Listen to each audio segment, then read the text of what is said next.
My wife's divorced friends told her to fake an affair to test my love, so I gave her a real divorce and left them all in shock. So, check this out. My wife, Sarah, and I have been hitched for 8 years. Things have been pretty solid, definitely not perfect, but who has that, right?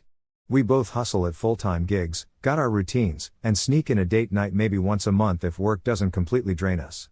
I thought we were doing just fine, not the head-over-heels honeymoon kind of fine, but the comfortable, married kind where you're cool just hanging out without being all lovey-dovey nonstop.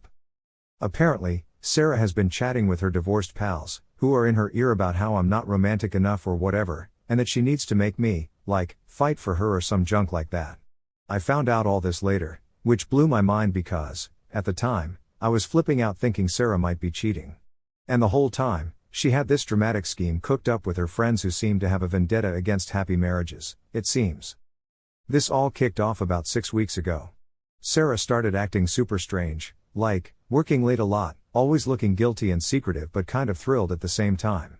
Ask her how her day was, and she'd get all vague or switch subjects.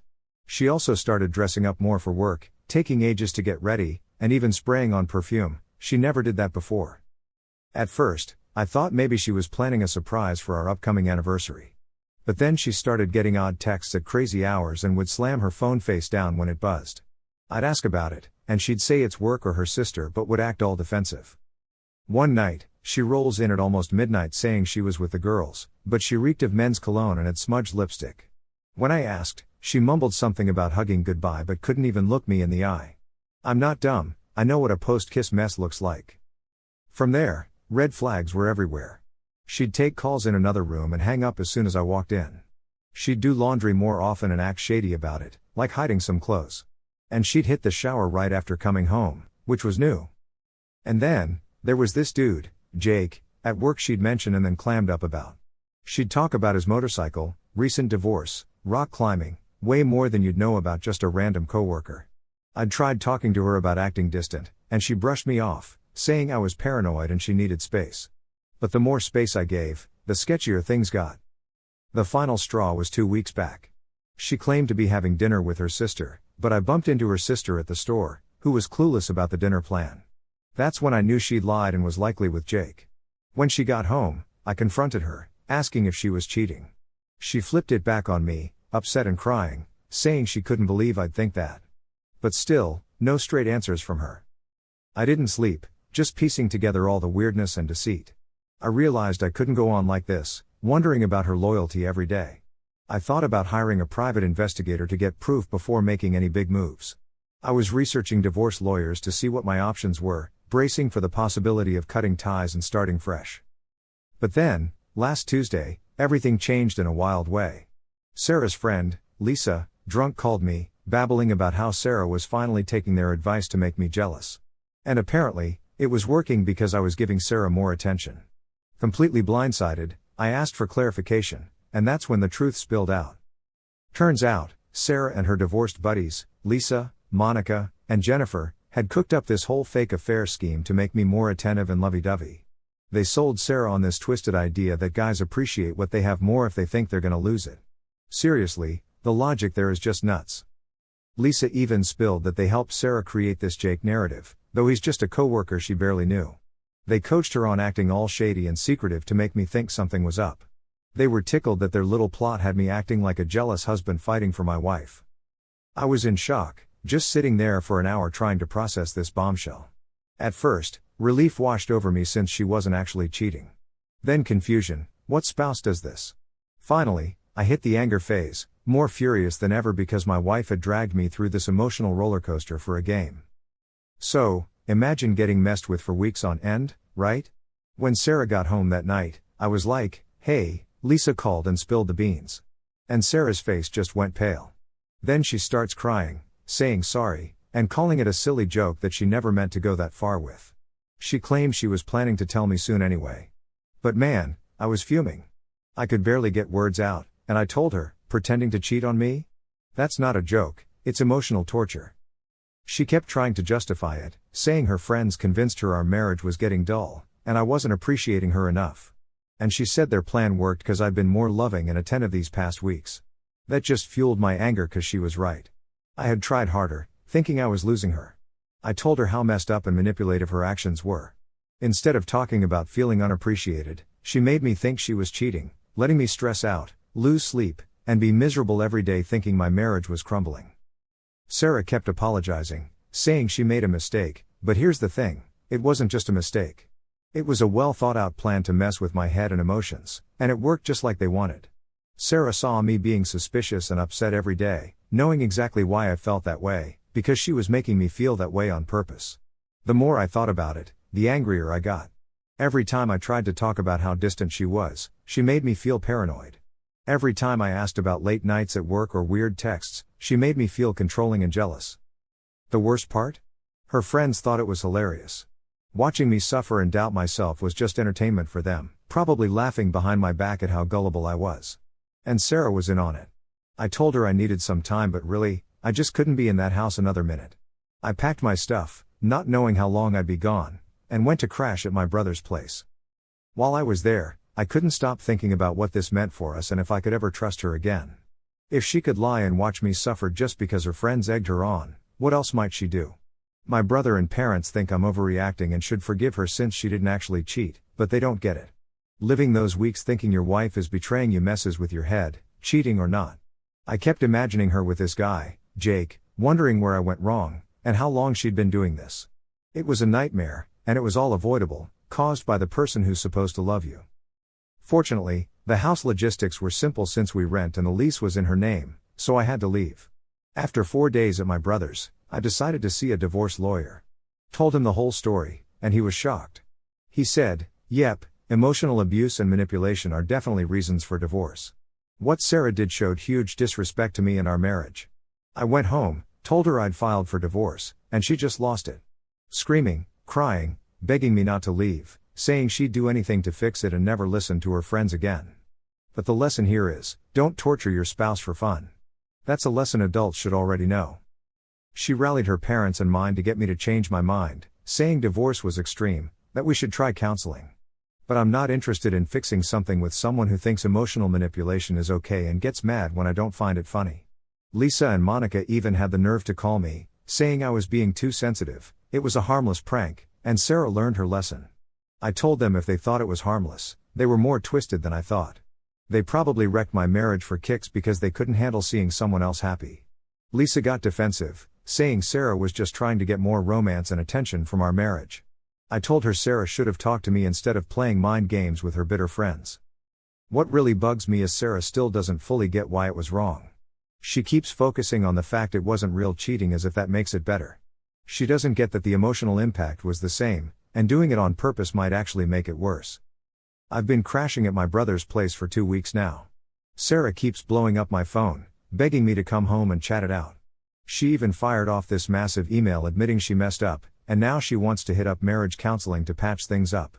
But honestly, can you really rebuild trust after something like this? How do I know she won't pull the same stunt again just because her friends dish out some terrible advice? Everyone's like, are you really throwing away 8 years of marriage over this one thing? But it's not just one thing. It's weeks of straight up lies and manipulation. It's realizing Sarah thinks so little of me that she'd put me through emotional hell just to see if I'd jump through hoops for her. I served the divorce papers yesterday, and Sarah called, sobbing and begging for another shot. She even promised to cut ties with Lisa, Monica, and Jennifer and do whatever it takes to win my trust back. But I told her it's not about her friends. It's about her thinking their idiotic plan was worth trying in the first place. Some folks say I'm being too harsh and should give her another chance. But I remember those weeks when I was a wreck, couldn't eat or sleep, terrified of losing her. And I remember how she knew exactly why I was struggling and just let it happen. I can't get past that. Maybe if she'd fessed up after a few days and told me it was all made up, I could have forgiven her. But she let it drag on for weeks and was ready to keep going. If Lisa hadn't gotten drunk and spilled the beans, who knows how far it would have gone. That says a lot about who Sarah really is. So here's the deal, I'm getting divorced, and people think I'm nuts for ditching my wife over what they're calling a harmless prank, but this was anything but harmless. It went against everything marriage stands for. I'm not going to spend my life waiting for the next so-called test she'd decide to throw my way. I feel like a jerk for going through with the divorce, 'cause everyone acts like I'm the unreasonable one here. Update time. Wow, I didn't expect this story to blow up like it did. Reading all the comments has been both validating and overwhelming because so many people get why this was a big deal for me. A lot of you asked for more details about what exactly went down those weeks and how her friends were involved, so here we go. Sarah's friend group is quite the trio. There's Lisa, who got divorced when her husband cheated with his secretary. Then there's Monica, who's been divorced twice and is currently dating some guy from a dating app she can't stop complaining about. And Jennifer, who separated last year and just finalized her divorce. They hang out every Thursday for what they call wine night, but it's basically a gripe session about men and relationships. I used to think it was harmless, even encouraged Sarah to go because she seemed to enjoy it, but now I see they've been poisoning her against me. Telling her I'm too comfy in our marriage, that I don't appreciate her, and she needed to shake things up. The stuff Sarah pulled was nuts. She started working out and buying new clothes. When I complimented her, she'd act all mysterious like she was trying to look good for someone else. She suddenly became super critical about little things, like how I dressed for work or my average haircut, or why I never planned surprise dates anymore. I thought she was having a midlife crisis, but now I know her friends told her to do it to make me feel insecure. The texts and calls? All fake. Lisa and Monica would text and call at odd times so Sarah could act suspicious. They even looked up this guy Jake from her office online so they could throw in realistic details if needed. They had this whole plan mapped out for months, with different phases to make me more desperate. Phase 1 was acting distant. Phase 2 was fake texts and calls. Phases 3 and 4 would have involved staying out late and letting me think she spent the night with someone else. Thank God Lisa blabbed before it got to that. I don't know how I would have handled it. Sarah admitted they were snapping pics and videos of her the whole time, documenting how upset I was, laughing about how I started bringing her flowers and planning dates, trying to save us. That's probably the most screwed up part. They thought my pain was hilarious. Sarah was not just okay with it, she was into it, giving them updates on how I reacted to every new lie. People have asked if Sarah seemed to enjoy what she was doing or if she felt bad about it. Honestly, looking back, she seemed to relish the power and control. She was all energized and excited those weeks, in a way I hadn't seen in years. I really thought she was falling in love with someone else. So, I thought she was cheating, but now I realize she was just playing games, getting a kick out of messing with my head. She'd come home with this sly grin, watching me puzzle over what was up with her. Whenever I asked, she'd drop just enough info to keep me guessing while I was stressing out. Sometimes, she even seemed amused by how freaked out I was. Turns out, her pals were coaching her on how to mess with me, too. Like when I caught her lying about being with her sister, they told her to flip it on me, making me feel guilty for being suspicious. And when I called her out for acting distant, they had her make it seem like I was too clingy and needed to back off. Basically, it was a twisted plot to make me doubt myself and think I was the issue. The more I hear about what they did, the angrier I get, and I'm sure I made the right call by filing for divorce. This wasn't some joke gone too far, it was a planned move to mess with my mind for fun. Sarah's been leaving me voicemails nonstop, begging me to reconsider and promising she'd cut ties with those friends. But honestly, the trust is shattered, and I don't think there's any fixing it. Her family even called, asking me to give her another shot, saying she's learned her lesson and everyone messes up. But this wasn't just a slip-up. It was a choice she made day after day for 6 weeks. She had plenty of chances to come clean but kept it going. Her sister even called me cruel for not talking things out with Sarah. I told her what's really cruel is watching your partner suffer and not owning up to causing it. Moving forward with the divorce just feels right, and I've had some real clarity about who Sarah actually is. People wonder if I'll regret this, but I finally see I deserve way better than someone who'd pull something like this. And there's more. Things have hit a whole new level of crazy. Sarah switched tactics, claiming the fake affair was my fault because I wasn't giving her enough attention. She sent this long text about how she'd dropped hints for more romance, which I supposedly ignored, leaving her no choice but to do something drastic. She literally said, "You forced me to fake an affair," which is just wild. She seems to think what she did was justified because I wasn't meeting her emotional needs. I showed the text to my lawyer, who just shook his head at how she was digging herself a deeper hole by justifying her actions instead of owning up and asking for forgiveness. Oh, and it gets worse. Sarah's been telling her coworkers I'm divorcing her because she tried to spice things up, and they're buying it, thinking I'm overreacting to what she paints as harmless flirtation. When my buddy Dave from her office heard her side and then got my version, he was shocked. Sarah's got this twisted narrative that I'm the bad guy, with her friends no doubt backing her up since they came up with the plan. I saved all her voicemails where she's admitting to the fake affair and apologizing, knowing I'll need them when the blame gets tossed my way. One of her friends, Lisa, tried damage control, but only spilled more about how planned their whole scheme was. They spent 3 months plotting and thought a fake affair was the best way to get me more attentive.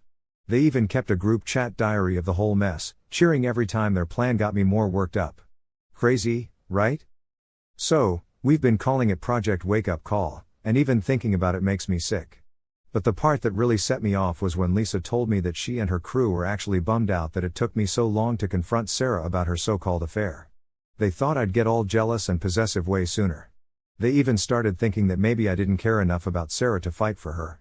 So not only did they mess with my head for 6 whole weeks, but they were also sitting there judging how I reacted, like I was some lab rat that wasn't living up to their twisted expectations. Lisa also let slip that Monica had this genius idea of taking things further, like having Sarah go on a fake date just to see how far they could push me before I lost it. Thankfully, they decided against it because they were afraid I might hire a private investigator or do something that would blow their whole plan wide open. The fact that they even thought about pushing it that far proves that these women have zero boundaries and would have kept going until I was wrecked if they hadn't been stopped by their own dumb decisions. Turns out, even Sarah's parents were kind of in the loop because she'd asked them for advice to make me more romantic. She told them she was just planning surprises to spice things up, so they had no clue she was plotting this fake affair. When they found out after I filed for divorce, they were horrified and told Sarah what she did was totally out of line. They're still trying to talk me into giving her another chance because they don't want to see their daughter's marriage fall apart over this. Her dad even called me yesterday, saying he got why I was angry but thought divorce was a bit extreme. I had to remind him that what Sarah did was extreme and that my reaction fits the mess she created. I told him if some stranger had pulled this on me for kicks, he'd probably want me to press charges. Just because it's his daughter doesn't make it less twisted. I think he's starting to get that this isn't just a couple's spat that can be fixed with counseling. The divorce is rolling along, and my lawyer says it should be wrapped up soon since we don't have kids and our finances aren't a nightmare. Honestly, I just want to move on and start fresh without Sarah twisting the story. I'm planning to move across town once the divorce settles because the last thing I need is to bump into Sarah or her friends randomly. A new neighborhood sounds like the perfect way to leave this whole mess behind. People keep asking if I miss Sarah or have second thoughts about the divorce. Truthfully, I miss who I thought she was, but not who she turned out to be. I'm relieved I figured this out before we had kids or bought a house or anything major. I keep thinking what could have happened if Lisa hadn't gotten drunk and spilled the beans, how long Sarah would have let me think she was cheating. The woman I thought I married wouldn't have let me go through that kind of pain without coming clean. But the real Sarah watched me lose weight, lose sleep, and constantly stress out, and not only did she not feel bad, she enjoyed it and kept her friends updated on how their little plan was working. That's not someone I want to be married to or can ever trust again. I've stopped feeling guilty about protecting myself from someone who clearly doesn't have my back. And just when I thought that was the end of it, something crazy happened that I just had to share. Divorce stuff was moving along fine, and I thought the drama was dying down, except for Sarah still trying to reach out sometimes. Then, Monica calls me, wanting to meet up to chat about Sarah and how we could fix things. Against my better judgment, I agreed to meet her for coffee. So we meet, and Monica kicks things off by apologizing for her part in the fake affair and saying they realized it was a mistake. I thought, okay, maybe she's owning up to it. But then she drops this bomb, saying she's got a confession that might make me reconsider the divorce. She looked all serious, like she was about to tell me something that would suddenly make everything click. And then she hits me with the most laughable story, that the whole fake affair was because Sarah thought I was cheating and they wanted to make me jealous to see if I was loyal. Apparently, Sarah was worried for months because I was working late, changed my phone password, and started hitting the gym more. She'd confided in her friends, and they cooked up this plan to test my loyalty. If I didn't care, I was cheating. If I got jealous, I wasn't. I just stared at Monica because it was such obvious nonsense. Then I asked why Sarah never mentioned suspecting me. So, every time we talked about the divorce, I couldn't wrap my head around why Sarah never mentioned any of these supposed concerns, especially when she was apologizing and begging me to take her back. When I asked Monica about it, she got all flustered and claimed Sarah was embarrassed about her suspicions and didn't want to accuse me of cheating without solid proof. So, instead, she kept it to herself and just asked her friends for advice on the situation. But come on, that's total nonsense. Sarah had zero reason to be suspicious. I've never cheated on anyone, not ever. And the so-called red flags Monica pointed out were just normal stuff any married person deals with. I work late because, well, deadlines and projects happen. I changed my phone password because I got a new phone, security, you know? And I started hitting the gym more because my doctor gave me a little nudge to get more exercise. None of those things scream I'm cheating. Plus, Sarah never once acted worried about any of it. She never questioned my late nights or my new phone password or said anything about the gym. So, I know Monica's just making things up to justify their actions. I told Monica straight up that her story was bogus and seemed like an attempt to rewrite history, making Sarah look like the victim instead of the one doing the wrong. Monica got all defensive, saying I was being unreasonable and that Sarah was actually worried about our marriage. She even tried to spin it, saying the fake cheating plan made me more attentive and romantic, and maybe our marriage would have been stronger if I hadn't overreacted and gone for a divorce. I shot back that our marriage would have been better if Sarah had just talked to me instead of plotting with her friends to mess with my head. The fact that she chose lying and manipulation over honest communication told me everything I needed to know about her and her crew. I stood up, told Monica to lose my number, and said the only person I wanted to hear from was my lawyer. Then I walked out of the coffee shop, leaving her there with her jaw practically on the floor, and drove around for a bit, just trying to process the sheer audacity of their latest stunt.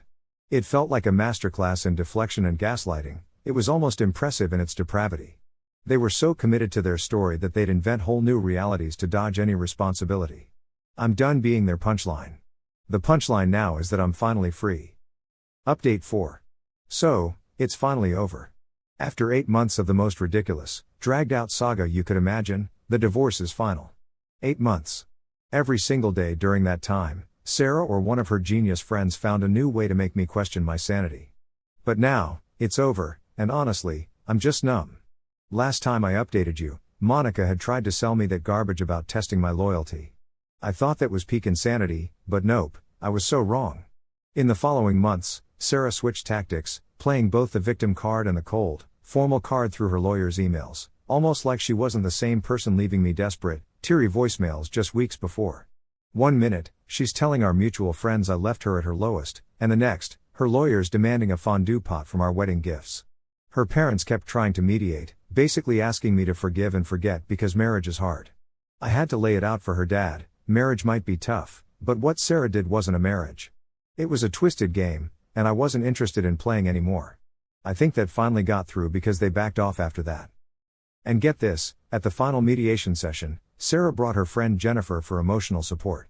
Jennifer, one of the masterminds behind this whole ridiculous project wake-up call. She sat there with this smug look like she was some relationship guru. So, I told my lawyer I wasn't saying a word with her in the room, and the mediator asked her to leave. Sarah acted like I committed some huge crime for not wanting one of the people who orchestrated my psychological torment to witness us dividing assets.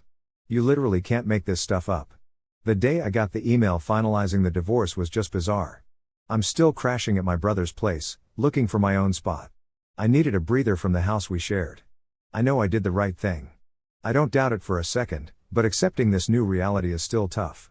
Divorced at 36 because my wife and her friends thought emotional abuse was a great way to spice things up. It's the craziest thing I've been through, and I'm just relieved it's finally over. If you haven't yet, please subscribe. And hit the notification bell to stay updated with more crazy real-life stories happening around you.